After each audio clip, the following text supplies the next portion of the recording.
Well, now we're at the stage of fitting the students into that timetable structure.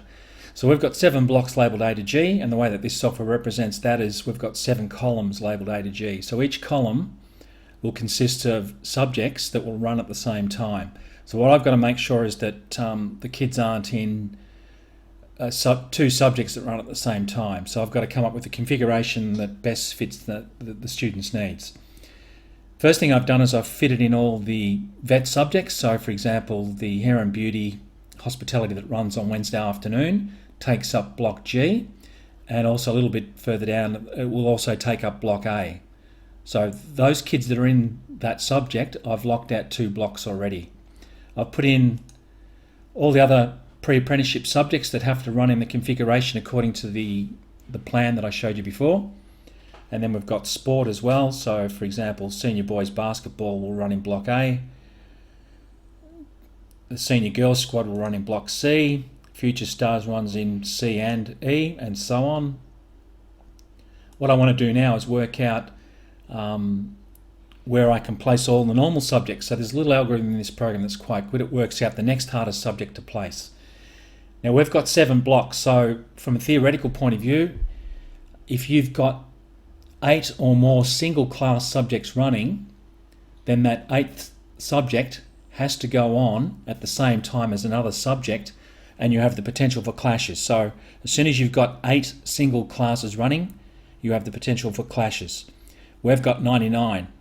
So that's got the potential to cause quite a lot of student clashes. So I've got to try and minimize that. So using the algorithm, it works out the subject that's hardest to place at this point in time is sport and rec. The reason it's hard to place is because there's only one sport and rec class, and no matter where I put it, I've got that many clashes.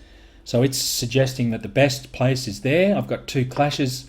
I can see why. That's because of product design and basketball. If I try and place it somewhere else, I can see the consequence of that move. So there's a lot more clashes there because there's quite a few senior boys basketball who want to do sport and rec. So the software is basically telling me I need to place that subject there, so that's where I'll put it. Now this is my first point. If I had 2 classes of sport and rec, I then can see where I can put that second class, and if I have a second class, I've opened up flexibility and possibility that I've got a number of places there I can put that second class and there'll be no clashes at all. But I haven't got a second class, so I have to put the 1 class there. Then next class that's most difficult is foundation maths. Once again, at the moment we've only got 1 foundation maths class. The best it can do is 1 clash there. Anywhere else, you notice the number of clashes in blocks A and in block G are as a result mostly of the senior sport and the vet program. So I have to try and fit the foundation maths within those 5 blocks there. There's the boy that I'm having trouble with.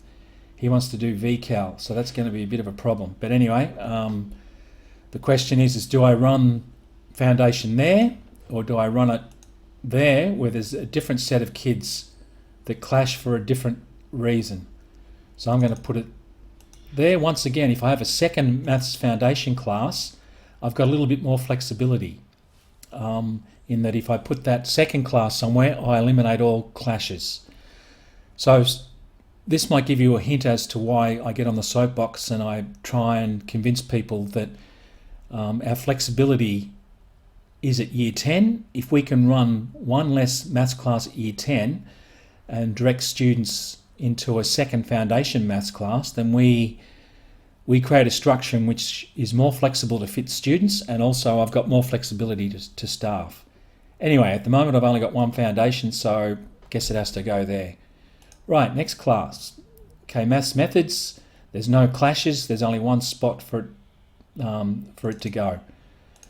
But bear in mind that 1 spot for it to go at this point in time, later on when I'm 50 subjects down the track, I might then have a problem with, say, Year 11 history. The problems will add up as we go along.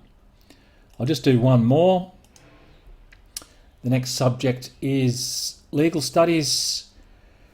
So no clashes if I put it in block F, and that's the range of clashes elsewhere. Now, this brings me to a good point. I'll use Paul Sturgis as an example. He takes legal studies. He's the only guy that can take it. I've also got to fit him in year 12. So the other thing I've got to do is make sure that the year 12 legal studies doesn't run at the same time as the year 11, because if it does, he obviously can't take both.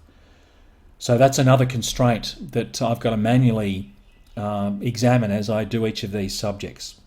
So the point of this is just that there isn't a lot of flexibility. We have to minimise the student clashes. If we don't, and students don't get their subject choices, then there's going to be dissatisfaction among the students. So that'll be another cause for them to move school. So I just want to implore again to consider the Year 10 option, that the flexibility we've got is with our Year 10 core of English, Maths, Science and Humanities. So instead of running 6 or 8 classes of those subjects, if we can use one of those classes to run an extra Year 11 subject, Year 11 is the difficult year in which to give kids their choices, then we open up flexibility. Thank you.